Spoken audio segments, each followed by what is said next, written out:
semua negara-negara yang berafiliasi kepada kepada negara Israel yang ingin membangun negara Israel dengan lambang bendera yang Bapak Ibu lihat. Bapak Ibu harus paham, itu di dalam bendera ada simbol, dan simbol itulah yang menjadi penguat mereka. Dan kelak akhir simbol itu sampai ke perbatasan antara Saudi Arabia dengan negara mereka. Artinya apa? Taklukan itu. Yang harus mereka taklukkan itu. Maka hari ini orang-orang Yahudi atau Israel yang ada di negara Israel hari ini ingin bagaimana caranya mengambil Masjidil Aqsa. Terpegang Masjidil Aqsa, mesti Masjidil Nabawi dan Masjidil Haram pasti bisa dipegang. Assalamualaikum warahmatullahi wabarakatuh. Alhamdulillahi Rabbil Alamin. Alhamdulillahilladzi arsala rasulahu bil huda wa dinil haq liyudhhirahu 'alad dini kullih wa kafa billahi syahida. Ashhadu an la ilaha illallah wahdahu la syarika lah wa ashhadu anna Muhammadan abduhu wa rasuluh la nabiyya ba'd. Allahumma salli wa sallim wa barik ala hadzal nabiyil karim. Allahumma salli ala Muhammad wa ala ali Muhammad fil alamin innaka Hamidum Majid. Ya ayuhan nasu taqu rabbakumul ladzi khalaqakum min nafsin wahidah wa khalaqa minha zawjaha wa batha minhuma rijalan katsiran wa nisaa wattaqullaha alladzi tasaaluna bihi wal arham innallaha kana 'alaikum raqiba. Wa qala Allah ta'ala ya ayyuhalladzina amanu taqullaha wa qulu qawlan sadida yuslih lakum a'malakum wa yaghfir lakum dhunubakum wa may yuti'illaha wa rasulahu faqad faza fawzan 'azima. Puji syukur kehadirat Allah atas limpahan rahmat dengan mengucapkan alhamdulillahirabbil alamin. Berselawat kepada Nabi dengan mengucapkan Allahumma salli ala Muhammad wa ala ali Muhammad fil alamin innaka Hamidum Majid. Bapak Ibu sekalian yang berbahagia, di maghrib ini mudah-mudahan Allah limpahkan rahmat dan karunia-Nya kepada kita semua. Allah jadikan kita orang-orang yang selalu bersyukur akan segala nikmat-Nya. Allah anugerahkan rumah tangga yang sakinah, mawaddah, warahmah, anak-anak yang saleh dan salihah yang selalu berada dalam ketaatan kepada Allah. Amin ya rabbal alamin. Baik Bapak Ibu sekalian yang berbahagia, malam hari ini kita akan coba tuntaskan kajian kita tentang mengapa Yahudi berprestasi. Kita ingin sampaikan poin-poin penting, tapi sebelum daripada itu kita ingin mengangkat terlebih dahulu mengapa umat-umat Yahudi itu adalah umat yang paling membenci terhadap Islam dan mengapa mereka menjadi umat yang paling bergengsi hari ini. Dan mengapa umat-umat Yahudi itu hari ini berprestasi. Poin penting yang ingin kita angkat pada malam hari ini yang harus kita pahami, apakah ada kesamaan antara Israel, Yahudi dan Zionis? Itu dulu. Yang kedua, apakah sama di dalam Al-Quran itu Bani Israel yang dulu dengan Israel yang sekarang? Nah, ini perlu kita pilah terlebih dahulu. Ternyata Bapak Ibu sekalian yang berbahagia, ini ada perbedaan yang sangat signifikan, yang sangat-sangat jauh antara Bani Israel dengan Israel. Antara Israel dengan Yahudi dan Zionis. Dan itu juga berbeda. Ternyata ini perlu kita paham. Biar kita tahu tangan-tangan yang mereka gunakan itu apa. Dan kemudian nanti akan kita coba, betulkah Al-Quran berkata bahwa Yahudi ini berprestasi dalam pandangan Al-Quran. Bukan dalam kacamata, bukan dalam kacamata ilmuwan, akademik. Tapi dalam kacamata Al-Quran. Kemudian yang ketiga nanti baru kita bahas. Betulkah mereka itu berprestasi? Tapi kemudian apa sifat-sifat mereka Sampai kok bisa mereka itu berprestasi dan apa penyebabnya? Menjadi orang-orang yang berprestasi. Baik, perbedaan Israel, Yahudi dan Zionis. Kita mulai dari perbedaan Bani Israel dengan Israel. Bani Israel nama lain daripada Israel, nama lain daripada Nabi Yakub alaihissalam. Tidak sama Bani Israel yang terdapat di dalam Al-Quran dengan Israel yang sekarang ada di negara Israel. Karena jaraknya jauh, 2000 tahun. Artinya apa? Dulu Bani Israel, sekarang negara Israel. Sampai di sini paham Bapak Ibu ya? Negara Israel dan Bani Israel. Bani Israel disebutkan di dalam Al-Quran itu adalah orang-orang yang baik, yang mengikuti daripada Nabi Yakub alaihissalam. Sementara Israel yang sekarang mengaku saja mengikuti nenek moyang. Pada hakikatnya mereka tidak mengikuti, tapi mereka hari ini mengakui dan coba mengaku saja untuk mengikuti ajaran-ajaran nenek moyang. Siapa yang mereka ikut? Nabi Yakub kah? Nabi Isa kah? Atau nabi-nabi sebelumnya? Bukan. Ibrahim alaihissalam. Sehingga mereka punya satu cita-cita, ingin membangun kembali Islam, Abrahamic religion. Abrahamic religion. Agamanya Ibrahim. Yang menurut mereka tertulis dalam kitab mereka Talmud. Tetapi kemudian dalam kitab itu tidak disebutkan permasalahan agama ini. Artinya mereka ingin katakan agama nenek moyang yang harus mereka kembalikan. Dan itu diinginkan oleh yang sekarang kita sebut sebagai negara Israel. Dan mereka bukan Bani Israel. Bani Israel itu sudah tak ada, sudah habis. Yahuda itu punya kelompok.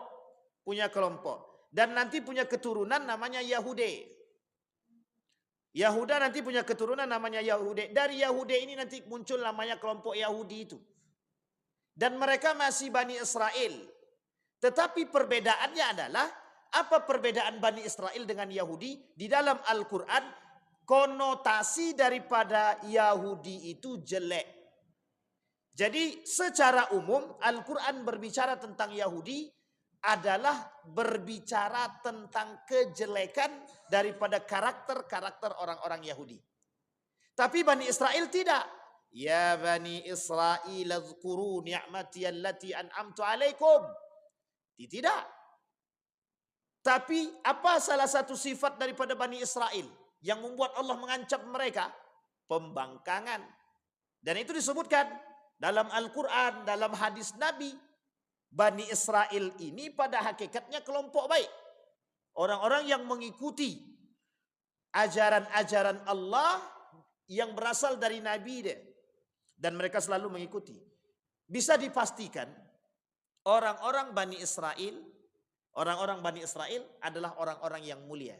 Yang inilah yang Allah sebut di dalam Al-Quran, wa anni faddaltukum 'alal alamin. Jadi yang disebutkan oleh Allah di dalam Al-Quran, kami lebihkan atasmu, atau kalian punya kelebihan. Sampai di sini paham Bapak ya? Privilege kalau bahasa gaulnya. Mereka punya kelebihan, diberikan kelebihan oleh Allah. Apa kelebihan mereka? Keutamaan. Jika mereka beriman kepada Allah. Maka kalimatnya wa anni faddaltukum 'alal alamin. Wahai Bani Israel, kalau kalian beriman kepadaku, kata Allah, semua kelebihan-kelebihan itu ada pada diri kalian. Kenapa tidak? Karena mereka sudah dianggap yang paling mulia oleh Allah. Karena ketika itu berasal daripada keturunan Ibrahim. Salah satu kelompok yang memiliki banyak para nabi, Bani Israel. Bukan yang lain. Quraisy tidak. Quraisy cuma satu nabinya.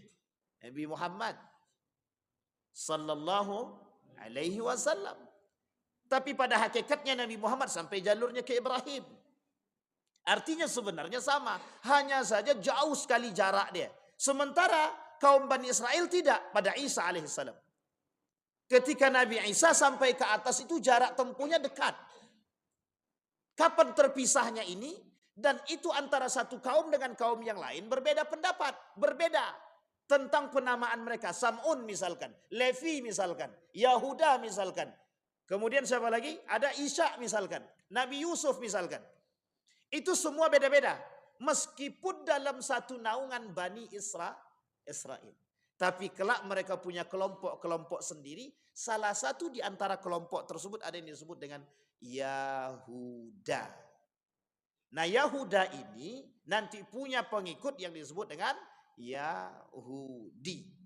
Yang nanti kelompok ini berubah menjadi agama.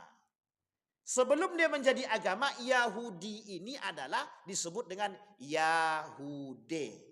Yahude ini adalah sekte. Sekte Yahudi ini berasal dari kelompok-kelompok pengikut Yahuda. Jadi turunannya harus jelas dulu. Yang pertama kita kaji dari Bani Israel sudah dapat. Bani Israel adalah Yakub alaihissalam. Israel itu nama lain daripada Nabi Yakub. Nah, nama lain daripada Nabi Yakub tadi Israel, kemudian punya anak, ada banyak anaknya, dan kemudian anak-anaknya punya kelompok masing-masing. Ketika mereka pindah ke Mesir, lama bertahan di Mesir, kemudian setiap orang di antara mereka pada minggat, pada keluar daripada kota Mesir, ada yang hinggap di perbatasan, ada yang menginap di tempat lain, dan lain sebagainya keluar dari kota Mesir, dan mereka semua membangun satu peradaban sendiri. Termasuklah salah satunya Yahuda. Apakah Yahudi sekarang itu sama dengan Israel? Apakah Yahudi ketika itu sama dengan Israel? Sama dengan Bani Israel? Tidak. Ketika itu Yahudi itu adalah mereka pengikut agama-agama atau sekte-sekte Yahudi. Yahudi itu adalah nama lain daripada pengikut sekte Yahudi. Meskipun masih daripada garis keturunan Bani Israel. Meskipun dari garis keturunan Bani Israel. Tetapi pengkhianatan yang dilakukan oleh Yahudi atau Yahudi ini lebih banyak Allah sebutkan di dalam Al-Quran dan diancam. Maka konotasi untuk Yahudi itu jauh lebih jelek ketimbang konotasi Israel. Bani Israel punya karakter yang jelek, punya pembangkang. Bani Israel punya karakter yang jelek, punya pembantah. Punya karakter yang buruk, punya merasa paling benar, keras kepala. Itu karakter Bani Israel. Jadi kalau Bani Israel itu sudah punya nabi, di awal-awal mereka taat. Boleh lihat setiap jalur para nabi, mulai dari Nabi Yakub alaihissalam sampai ke bawah Nabi Isa. Sama.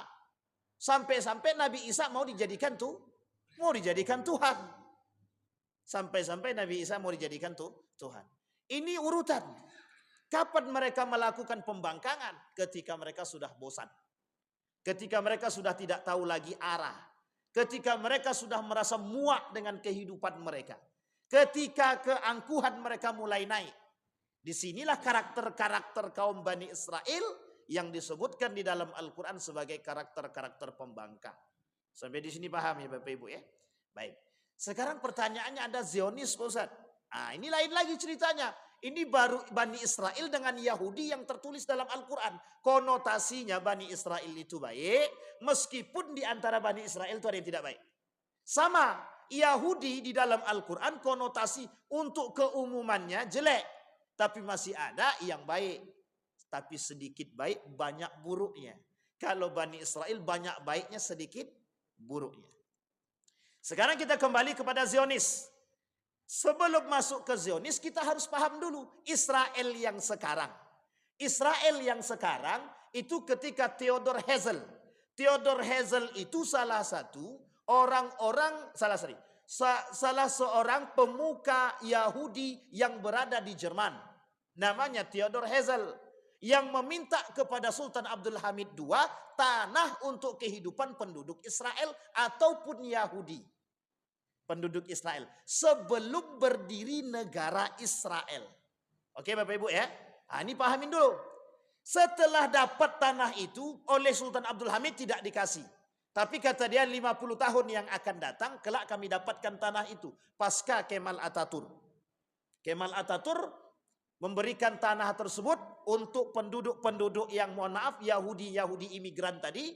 Untuk kembali ke negara asal mereka di Palestina. Diberikan tanah oleh mereka, diberikan tempat, diberikan kedudukan. terbangunlah satu tempat yang kelak menjadi negara Israel. Sampai di sini paham Bapak Ibu? Baik, negara Israel di sini bekerja sama dengan komplotan-komplotan dan sekte-sekte Yahudi yang ada di berbagai macam negara sebagai penguat negara Israel. Artinya, sebelum terbentuk negara Israel ini, sudah ada perkumpulan kaum Yahudi untuk membangun satu tempat sebagai sentral untuk tujuan dan misi mereka. Nah, jadi begitu Bapak Ibu. Jadi ini beda jauh antara Bani Israel dahulu dengan Bani Yahudi dahulu. Nanti perubahannya, terjadi juga perubahan itu pada masa, mohon maaf, terjadinya pada masa perjanjian lama dan perjanjian baru. Nah, ini bukan untuk agama kita, Kristen, yang kelak terbagi dua, ada Protestan, ada Katolik. Sebagian di antara para pengikut ini benci terhadap agama tersebut, pindah ke agama Yahudi. Disinilah kemudian peran mereka yang mengatakan mereka melihat orang-orang Yahudi Bani Israel dilebihkan oleh Tuhan mereka. Sehingga muncul persepsi dalam benak mereka bahwa orang-orang Israel ini orang-orang cerdas yang dilebihkan oleh Tuhan mereka. Berbondonglah mereka setelah kebencian mereka terhadap agama tadi, berbondong-bondong mereka datang ke Yahudi dan masuk ke agama Yahudi. Apakah mereka datang ke Israel? Belum. Tapi mereka bergabung dengan beberapa sekte-sekte yang ada di Jerman, yang ada di Prancis, yang ada di Inggris, yang ada di Amerika, yang ada di Belanda, dan di beberapa tempat yang lain. Sehingga Bapak Ibu sekalian yang berbahagia, mereka punya tempat, mereka ingin membangun satu tempat sentral, yang sentral tersebut oleh mereka dahulu dalam pandangan sejarah itu punya nenek moyang kami yang harus kami ambil kembali. Itulah dia hari ini Bapak Ibu. Namanya apa? Palestina. Jadi begitu sejarahnya Bapak Ibu. Dari nama sudah berbeda. Dari nama memang boleh sama, tapi karakter sudah jauh berbeda. Salah satu sifat Yahudi di dalam Al-Quran, dia ada dua sifat. Sifat yang pertama pemberontak, sifat yang kedua materialistis. Yang pembangkanglah, yang angkuhlah, yang sombonglah, itu karakter Yahudi itu mesti. Kenapa? Nenek moyang mereka. Kita rujuk sedikit kepada nenek moyang mereka. Yahuda kurang sombong apa? Kurang angkuh apa? Kurang merasa bergengsi apa? Kurang merasa tua apa? Kurang merasa hebat apa? Dia orang pembangkang, disuruh sholat tak sholat, disuruh berdoa tak berdoa. Kalau di depan bapaknya mau, di belakang bapaknya hilang cerita. Artinya munafiknya belat, tingkat tinggi Yahuda. Karakter nenek moyangnya. Sehingga karakter nenek moyang ini turun-temurun dari generasi ke generasi. Sampai di sini paham Bapak Ibu ya. Tetapi ada satu kelebihan yang mereka miliki, pekerja keras. Yang kedua, mereka apapun akan mereka lakukan, yang penting bisa mendapatkan keuntungan bagi mereka. Ini karakter materialistis. Karakter orang materialistis itu begitu. Apapun akan mereka pegang, akan mereka dapatkan, dengan cara apapun untuk mendapatkan sesuatu. Hari ini Bapak Ibu, Yahudi itu akan melakukan apapun demi mendapatkan keinginan mereka. Hari ini apa yang tidak mereka pegang? Dunia dalam genggaman mereka. Hanya kelompok kecil yang disebut dengan secret society. Hanya disebut dengan Rothschild. Hanya beberapa orang bisa memegang dunia. Dengan jumlah 14 juta. Ada yang mengatakan 12 juta. Ada yang mengatakan 14 juta. Memegang dunia. Tapi umat muslim masih matanya tertutup. Masih pada tidur, belum pada bangun.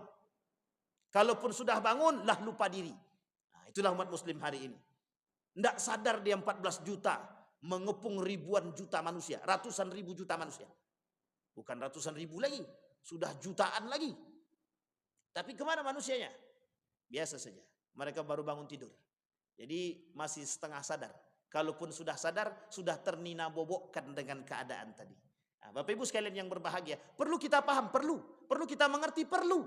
Kenapa? Karena kita harus tahu silsilah itu agar kita bisa membedakan. Jangan sampai semua yang terdahulu kita katakan salah. Nabi Yakub Bani Israel salah. Oh tidak, Israel yang sekarang tak sama dengan Bani Israel. Yahudi yang sekarang tidak sama dengan Yahudi yang dikatakan oleh Al-Quran. Hanya saja karakter-karakternya hampir mirip. Bahkan sekarang lebih berbahaya. Baik Bapak Ibu sekalian yang berbahagia. Sekarang kembali kepada pemahaman Al-Quran tentang Yahudi tadi, konotasinya jelek, buruk. Kenapa? Karena pembangkangan, karena materialistis tadi, sifat karakter mereka yang selalu ingin merubah dunia dengan cara mereka tanpa mau mengikuti ajaran-ajaran yang sudah dibawa oleh nenek moyang mereka. Termasuk para nabi yang datang kepada mereka. Waktu itu. Sekarang ada negara Israel yang dibawa oleh Theodor Herzl ketika itu untuk membangun kembali negara Israel di Palestina sudah terbukti, sudah terjadi pasca runtuhnya Turki Utsmani. Sampai di sini paham Bapak Ibu ya? Pasca runtuhnya Turki Utsmani. Mereka sudah punya tanah. Disitulah Bapak Ibu sekalian yang berbahagia, kesalahan yang fatal terjadi. Apa itu kesalahan fatal yang terjadi? Diberinya tempat dan ruang kepada Yahudi. Semua negara-negara yang berafiliasi kepada kepada negara Israel yang ingin membangun negara Israel dengan lambang bendera yang Bapak Ibu lihat, Bapak Ibu harus paham. Itu di dalam bendera ada simbol, dan simbol itulah yang menjadi penguat mereka. Dan kelak akhir simbol itu sampai ke perbatasan antara Saudi Arabia dengan negara mereka. Artinya apa? Taklukan itu. Yang harus mereka taklukkan itu. Maka hari ini orang-orang Yahudi atau Israel yang ada di negara Israel hari ini ingin bagaimana caranya mengambil Masjidil Aqsa. Terpegang Masjidil Aqsa, mesti Masjidil Nabawi dan Masjidil Haram pasti bisa dipegang. Jadi Bapak Ibu cek dulu gambarnya. Saya terlupa bawa apa tadi, proyektor. Mau saya tampilkan tapi lupa saya bawa proyektornya. Dan itu di dalam rambang itu mereka sebutkan. Salah satu program yang mereka bangun ketika Theodor Herzl itu membangun negara, apa mereka sebutkan? New World Order. Tatanan negara baru. Maksudnya apa? Hari ini yang memegang kekuasaan bukan Muslim, bukan negara Timur Tengah, tapi yang memegang tampuk kekuasaan hari ini adalah Yahudi. Nah, sekarang kita klasifikasi. Israel itu negara. Hari ini Israel itu negara, bukan Bani Israel. Oke Bapak Ibu ya, Bani Israel sudah tidak ada, sudah dihabisin. Masih ingat ya ceritanya Bapak Ibu ya, sudah dihabisin. Ini kemudian negara Israel. Yahudi, orang-orang yang mengikut agama Yahudi, yang sampai hari ini mereka masih mengikut dengan kitabnya Talmud, dan mereka bersentralkan di negara Israel. Karena identiknya Israel itu menurut mereka, kaum pengikut Yahudi tadi, adalah Israel itu adalah nenek moyang mereka dalam pandangan mereka, bukan dalam pandangan kita. Sehingga dalam kitab Talmud tadi, dalam kitab Talmud itu tertulis, siapapun yang ikut melarang pembangunan negara Israel yang itu sentral daripada kaum Yahudi, maka harus di bumi hanguskan. Termasuk hari ini Yaman.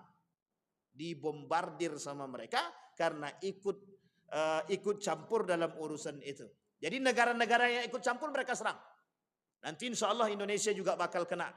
Tapi sebenarnya tanpa harus ikut ke sini mereka, kita pun sudah kena bom sama mereka. Tapi bom duit. Nah, ini muskilah kita hari ini. Yahudi cuman ngebom kita dengan PT, dah kalang kabut kita.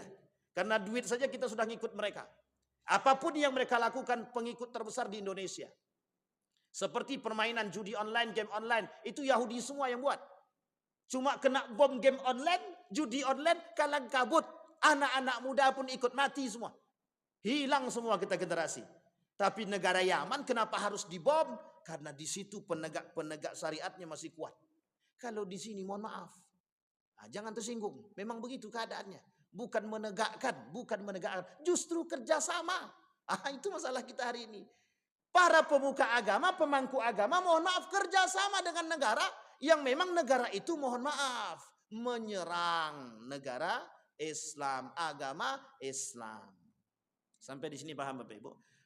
Motivasi mereka apa? Sama. Motivasi mereka masih tetap agama. Meskipun di balik itu ada dalang-dalang ekonomi, pendidikan dan lain sebagainya. Itu hanya manipulatif atau manipulasi mereka untuk mengatakan bahwa mereka harus membangun negara baru, agama baru yang disebut dengan Abrahamic religion, agamanya Nabi Ibrahim. Baik, sampai di sini paham Bapak Ibu? Sekarang Zionisme pusat. Oke, Zionis itu atau Zionisme gerakan yang dibangun oleh kelompok Yahudi. Namanya gerakan. Harokah, gerakan yang dibangun oleh kelompok Yahudi untuk memperlancar gerakan-gerakan mereka apapun itu. Terutama di dalam bidang kemiliteran. Itu Prabowo pernah katakan itu. Kata Prabowo itu yang paling berbahaya katanya. Nah, itu harus kita cari tahu Bapak Ibu. 2025 Asia Pacific Rebalance. Itu ada permainan-permainan militer di Asia. Dan itu termasuk kita juga harus ikut campur. Barack Obama salah satu presiden Amerika yang kemudian tidak lagi didukung oleh kaum Yahudi, itu mengatakan, andailah aku tahu bahwa 2025 itu dalam prediksinya adalah Asia Pacific Rebalance tadi, maka kemungkinan Amerika harus ikut. Tapi kemudian posisi Barack Obama sudah tidak lagi dikuasai, sudah tidak lagi didukung oleh kelompok-kelompok Yahudi, sehingga mohon maaf tidak bisa naik, sehingga digantikan oleh orang-orang tertentu. Disitulah penyesalan yang terjadi pada Barack Obama, dan Obama menyampaikan misi-misi yang dilakukan oleh kelompok-kelompok Yahudi tadi yang berada di belakang dia waktu itu. Makanya ketidaksepakatan Obama terhadap kelompok itu membuat Obama harus tersingkirkan dari situ. Dan itu sudah biasa Bapak Ibu. Di Amerika itu untuk jadi presiden tidak harus mengikuti suara rakyat. Kalau memang mengikuti suara rakyat, maka kelak presiden itu akan berhadapan dengan, akan terjadi apa disebut dengan kita 98 itu apa, krisis. Itu terjadi, mereka goyang. Digoyang sama mereka. Karena apa? Karena pemegang ekonominya kami gitu deh. Bank rahasia. Di bawah bank rahasia itu ada namanya Bank Dunia. Bank Dunia itu berada di bawah bank rahasia. Yang buat mereka, yang pegang mereka. Maka Bapak Ibu sekalian yang berbahagia, Amerika punya satu mimpi. Namanya tersebut dalam film tersebut American Dreams. Mimpi Amerika. Salah satu mimpi daripada Amerika tadi menguasai dunia. Yang pertama yang harus mereka kuasai dulu untuk menghancurkan agama itu satu saja, emas. Tahu Bapak Ibu? Emas. Jadi dari emas ini mereka bisa pegang dunia. Pinternya Yahudi adalah itu yang dicari terlebih dahulu oleh Yahudi, bukan yang lain.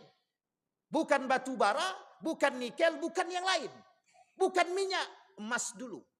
Karena standar dunia, perekonomian dunia itu standarnya adalah emas. Dipegang oleh Amerika. Semua dari berbagai macam negara, emasnya diambil oleh Amerika. Coba Bapak Ibu bayangkan.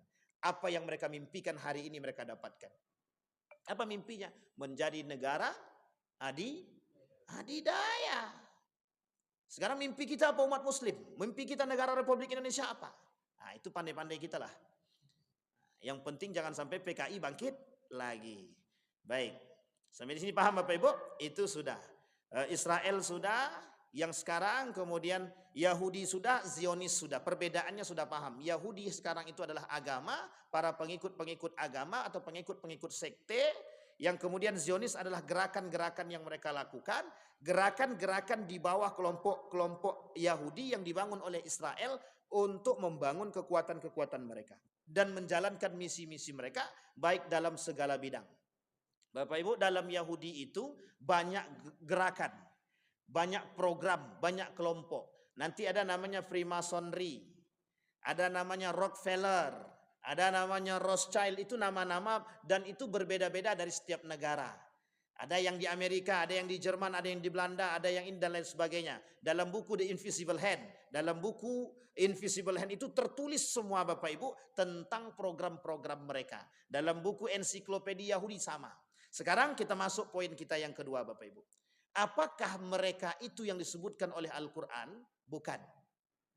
Yang disebutkan oleh Al-Quran adalah Bani Israel pada masa dahulu dan Yahudi pada masa dahulu. Hanya saja karakter-karakternya itulah yang diambil oleh mereka, yang dituliskan dalam kitab Talmud mereka, bahwa orang-orang Israel itu pinter, cerdas. Dan itu yang kemudian mereka tanam dalam diri mereka, Bapak Ibu. Yang ditanam dalam diri mereka adalah bahwa Israel itu cerdas, bahwa Yahudi itu pintar. Sehingga apa yang mereka lakukan? Mereka mengadopsi karakter-karakter nenek moyang mereka, yang mereka adopsi kecerdasannya, kepintarannya, bukan akhlaknya, bukan kemanusiaannya, bukan agama nenek moyangnya. Karena bagi mereka agama nenek moyang mereka sudah mati, sudah habis. Sekarang sekte yang muncul adalah Yahudi atau Yahudi, agama baru mereka.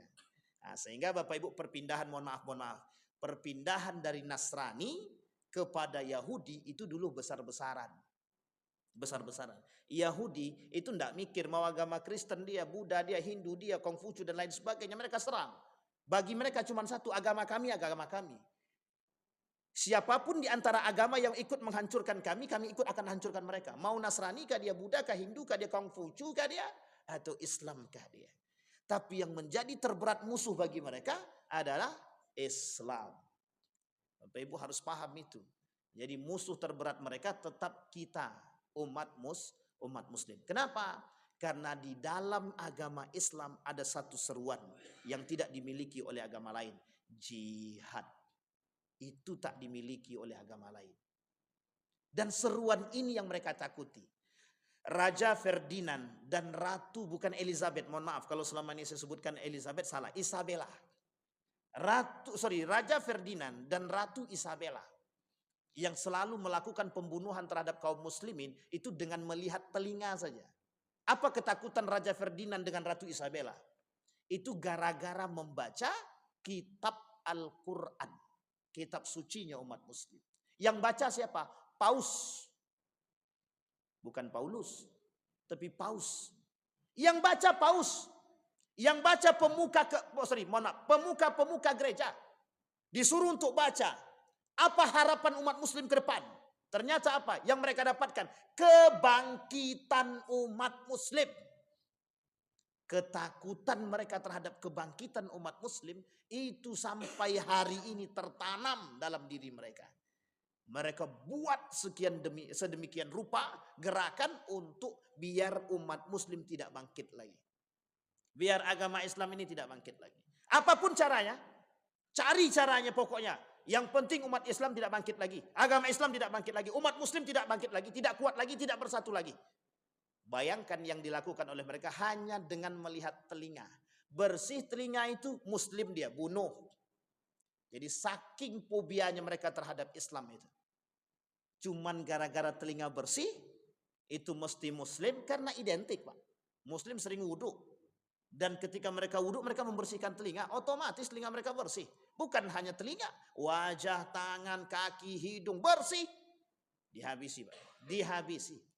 Dibunuh semua Bapak Ibu. Apakah itu beragamakan Yahudi? Bukan. Bukan.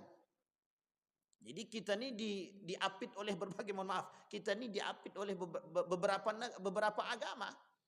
Termasuk salah satunya Nasrani. Yang kita mohon maaf, jangan terlalu mudah memberikan ruang untuk bersahabat dengan para pengkhianat. Karena memang pada hakikatnya mereka pengkhianat. Kurang pengkhianat apa? Bani Israel dulu pengkhianat. Yahudi pengkhianat. Sampai mohon maaf, nabi mereka mau dijadikan Tuhan. Itu kurang pengkhianat apa? Apalagi sekarang. Apapun yang dikatakan oleh Yahudi hari ini itu mustahil. Mereka ingin berdamai, tidak mungkin. Yahudi tidak mungkin mau berdamai dengan Islam, tidak mungkin. Kenapa kita katakan selagi cita-cita mereka belum mereka dapatkan, mereka tidak akan berdamai. Kalaupun cita-cita mereka sudah mereka dapatkan, maka kita bersiaplah untuk menjadi budak mereka. Itu mesti Bapak Ibu. Dan itu yang ingin mereka lakukan hari ini. Baik Bapak Ibu sekalian yang berbahagia. Silakan Bu. Boleh Bu.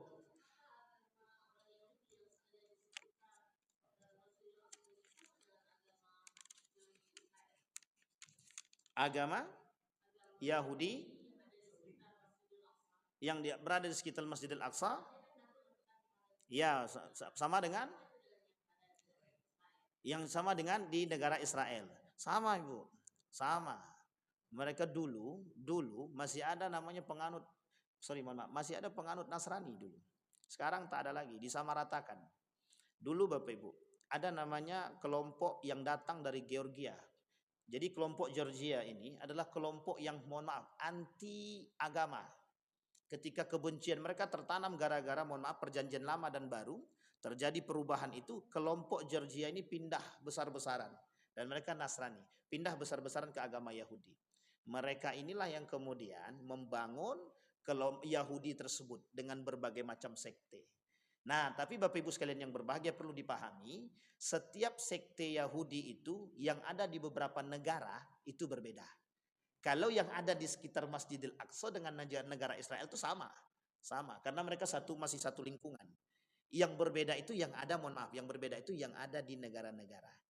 Ada yang Nasrani, ada yang Yahudi betulan, ada yang agama yang lain, ada yang ateis. Maka yang di Eropa, mayoritas yang jadi ilmuwan mesti ateis. Tapi mereka berkebangsaan Yahudi. Bukan Israel, tapi mereka berkebangsaan Yahudi, bukan Israel. Tapi mereka yang mendukung negara Israel. Kita ambil contoh Bapak Ibu, kita ambil contoh. Albert Einstein. Itu siapa dia? Orang Yahudi. Yang dipuja-puja oleh siapa? Salah satu manipulasi sejarah, salah satu distorsi sejarah yang dilakukan oleh kaum Yahudi adalah ketika Albert Einstein ini diakui sebagai manusia yang paling cerdas di muka bumi. Namanya Albert Einstein. Siapa dia? Yahudi. Nah, nanti ini kita masuk poin selanjutnya Bapak Ibu. Poin selanjutnya, mengapa mereka berprestasi? Ini dia poinnya Bapak Ibu. Yang ini Bapak Ibu kita perlu contoh. Kita perlu contoh mengapa mereka berprestasi, tapi yang dicontoh adalah yang baik-baiknya saja. Yang buruk-buruk jangan dicontoh. Dan sebenarnya yang mereka lakukan, mohon maaf, yang mereka lakukan sudah dianjurkan dan diajak oleh Islam yang tertulis dalam Al-Quran. Kita ambil Bapak Ibu yang pertama. Tapi sebelum ke situ Bapak Ibu, mengapa mereka berprestasi? Alasan pertama adalah rasa sakit hati. Alasan pertama rasa sakit hati. 1429 kalau saya tak salah. Itu runtuh Andalusia. 1029 Granada. Bapak Ibu tahu ya? Ini kerajaan Islam semua yang direbut sama mereka. Kelemahan Islam nampak ketika runtuhnya daulah Islamnya, kerajaan Islam. Tapi siapa yang punya peran menghancurkan itu? Agama-agama tertentu, campur tangan. Bayangkan Bapak Ibu, Nasrani dan Yahudi jarang bersama.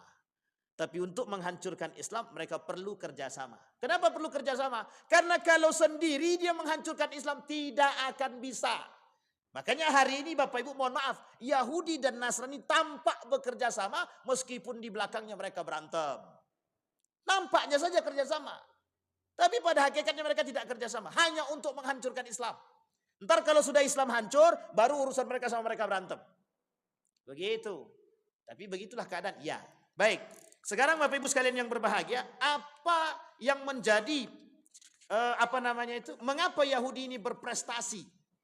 Kita perlu lihat sekarang itu atau pasca runtuhnya Turki Utsmani, semua kehebatan itu diraih oleh orang-orang Yahudi.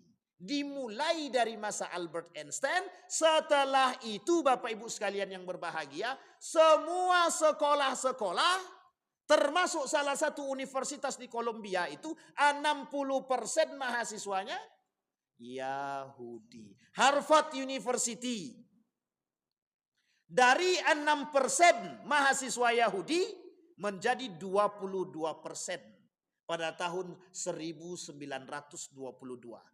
Di 1909 itu jumlah mahasiswa yang dari Yahudi itu cuma 6% dan harus dimasukkan. Apa tujuannya? Hasil penelitian mengatakan bahwa anak Yahudi itu cerdas. Yang melakukan penelitian siapa? Orientalis. Orang-orang mereka.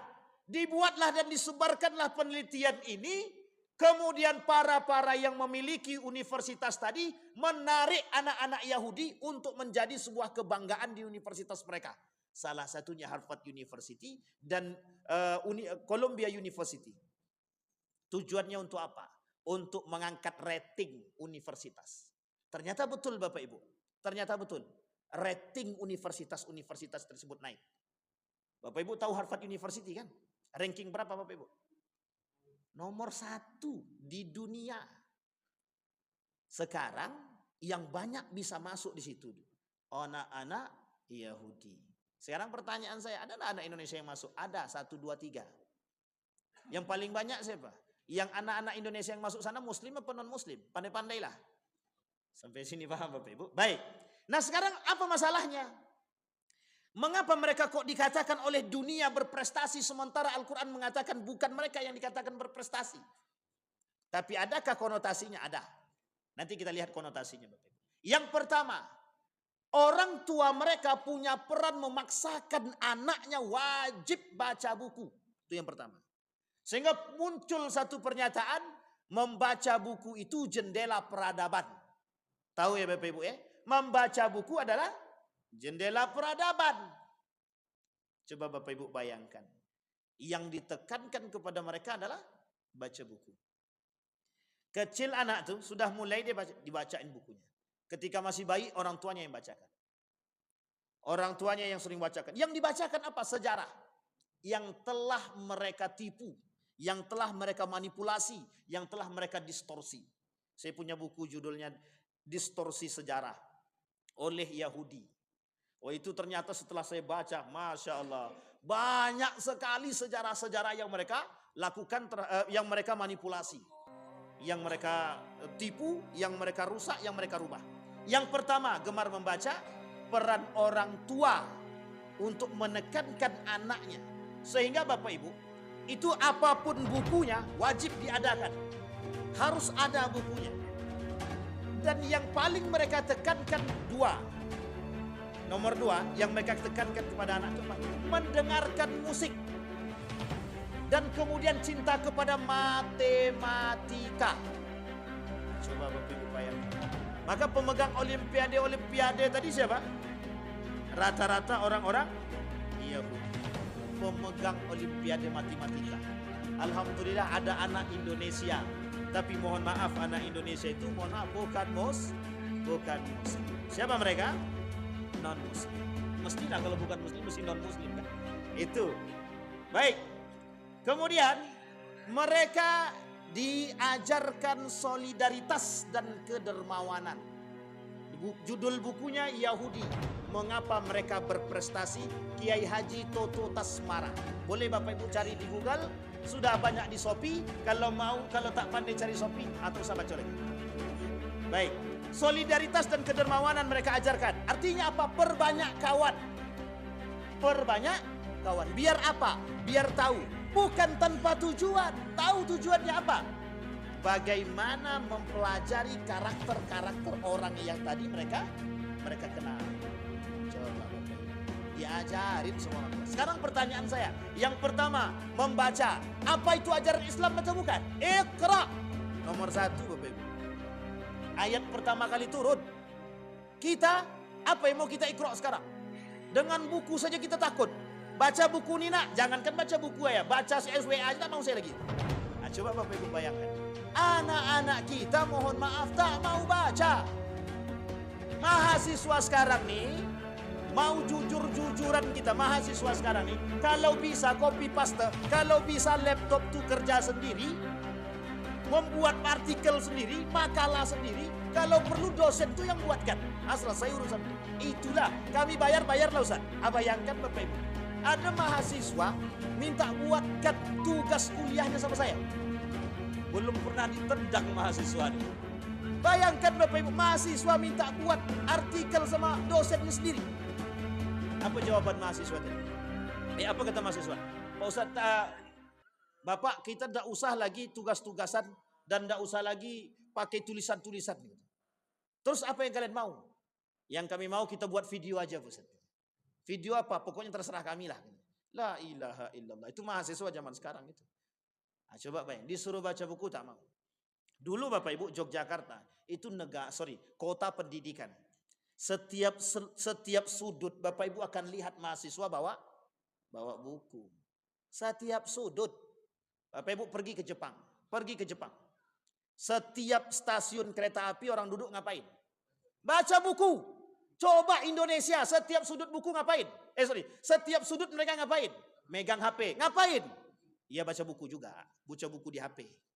Mungkinkah tingkat kita jauh kalahnya dengan Malaysia? Jauh kalahnya dengan Malaysia. Harus kita akui, Indonesia tingkat membacanya jauh lebih rendah daripada Malaysia. Itu harus diakui Bapak Ibu. Kemudian mengarahkan anak dalam Al-Quran ada? Ada dalam Al-Quran? Ada. Kurang apa? Ku anfusakum wa ahlikum naro, jaga anakmu dari api neraka. Artinya apa? Adibu auladakum. Ajarkan anakmu beradab, berakhlak. Itu yang ngomong siapa? Al-Quran. Mereka sudah ada. Solidaritas, ukhuwah Islamiyah, kedermawanan, as-sadaqah, zakat, lebih banyak Islam. Sedekah, zakat, apa lagi? Hibah, infak, semua ada di situ. Wakaf. Nah, sekarang mereka yang buat. Padahal dalam agama kita sudah diajarkan. Kemudian tata cara ibadah mereka ajarkan. Anak-anak Yahudi itu Bapak Ibu. Allah berbunyi pula. Itu tanda habis tuh. Habis ini sudah. Ada sedikit lagi? Oke, sedikit lagi. Tata cara ibadah. Bayangkan anak-anak Yahudi ternyata dalam ibadah, masalah ibadah tidak ada namanya urusan tunda menunda. Tidak ada. Sampai yang dibaca oleh mereka itu Al-Quran. Jadi kenapa mereka lebih tahu masa depan? Karena yang mereka baca adalah Al-Quran. Kenapa orang-orang Muslim tidak mengetahui padahal di dalam Al-Quran sudah ada tentang kiamat? Tentang, jangan salah Bapak Ibu, yang buat film kiamat itu yang di Amerika, itu orang Yahudi. Asli Yahudi. Yang di sono, yang di Amerika, bukan di Israel. Dia tahu. Dia baca. Dia baca buku. Kalau dalam bahasa Indonesia itu akhir masa, judul bukunya kalau saya tak salah akhir masa. Itu dia baca. Kenapa kita tak baca? Padahal dalam Al-Quran sudah jelas tentang hari kiamat sudah ada. Artinya apa? Ketika mereka membaca buku tadi, itu bagaimana merealisasikan apa yang mereka baca. Merealisasikan apa yang mereka baca. Kalau kita apa yang kita baca, itu yang kita lupa. Karena apa yang kita baca tak tahu lagi kita mau baca apa setelah itu kan. Atau yang tadi kita baca kita lupa. Baik Bapak Ibu sekalian yang berbahagia. Kemudian mereka anak-anak itu tidak boleh menunda ibadah. Itu tidak boleh. Orang-orang Yahudi itu dalam masalah ibadah itu sangat ditekankan kepada mereka. Bahkan memang tujuan mereka adalah agama, bukan ekonomi. Tapi untuk menghancurkan satu agama, mereka butuh kekuatan lain yang disebut dengan ekonomi. Sehingga dari ekonomi inilah mereka bisa menguasai dunia termasuk agama. Baik. Kemudian membiasakan berdoa. Dah disebutkan oleh Allah dalam Al-Quran. Apa kata Allah dalam Al-Quran? Udu'uni astajib lakum. Yang buat siapa? Yang mengajarkan siapa? Yang mengamalkan siapa? Kita baru berdoa, ya Allah, kayakan aku ya Allah. Habis itu dia lupa. Habis itu dia ragu dengan Allah. Ini mereka tidak. Anak-anak Yahudi tidak. Orang-orang Yahudi tidak. Maka mohon maaf Bapak Ibu, salah satu kebiasaan orang-orang Yahudi itu bangun di tengah malam, jam 3. Ngapain? Mandi. Habis mandi ngapain? Baca.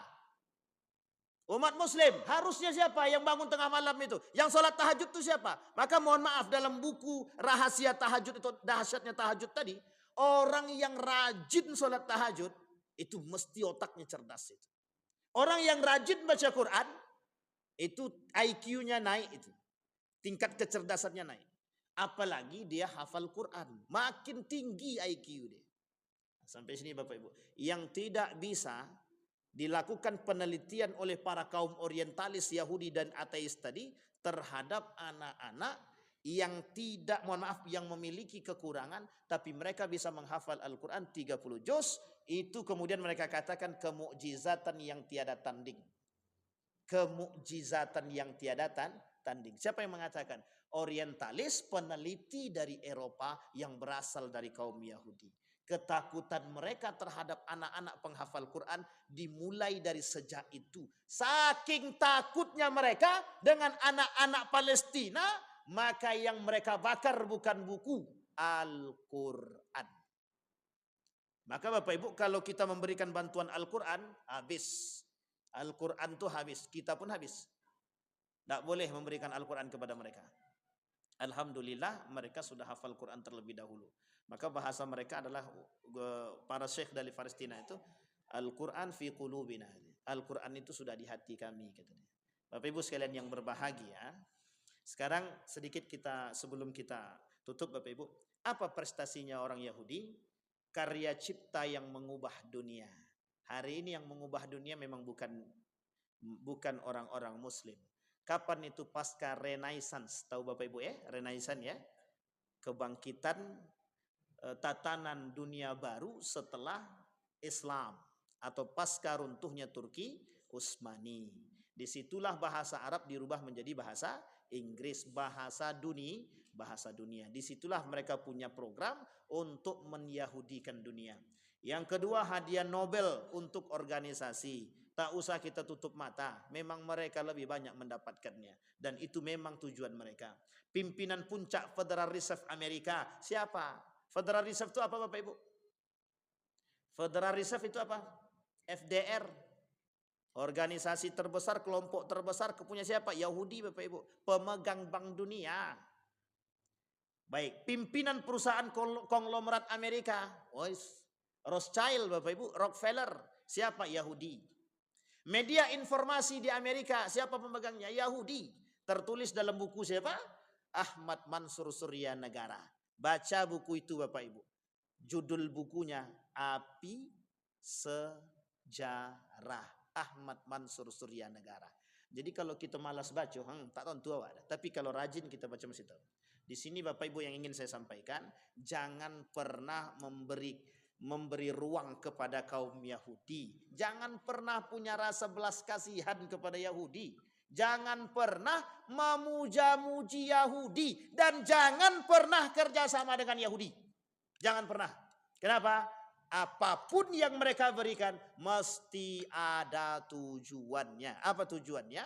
Memegang dunia. Akhirnya adalah agama. Jadi kita ini Bapak Ibu dibodohkan secara struktural oleh siapa mereka. Sehingga muncul pernyataan umat Muslim itu bodoh. Jadi kalau ada nanti yang berkata seperti itu kepada Bapak Ibu, apa betul umat Muslim ini bodoh? Bukan, yang bodoh itu Anda. Kalau kita tidak bodoh. Kenapa kita katakan demikian? Wajib kita mengatakan bahwa kita ini cerdas. Di hadapan siapa? Di hadapan orang-orang yang non-Muslim. Saya kira itu saja, mudah-mudahan bermanfaat bagi kita semua Bapak Ibu sekalian yang berbahagia. Mudah-mudahan bisa menjadi pandangan bagi kita agar kita bisa mendapatkan acuan untuk mohon maaf apa yang diajarkan oleh Yahudi itu juga yang sudah diajarkan oleh kitab suci kita. Maka kembalilah kepada Al-Quran biar kita tahu jalan terang kita untuk menjadi manusia yang baik di hadapan Allah dan cerdas. Wattaqullaha wa yu'allimukumullah. Bertakwalah kalian kepada Allah, bertakwalah kalian kepada aku, kata Allah, niscaya akan aku cerdaskan. Iqra bismi rabbikal ladzi khalaq. Bacalah dengan menyebut nama Tuhanmu. Fa'tabiru ya ulil absar la'allakum tuflihun. Assalamualaikum warahmatullahi wabarakatuh.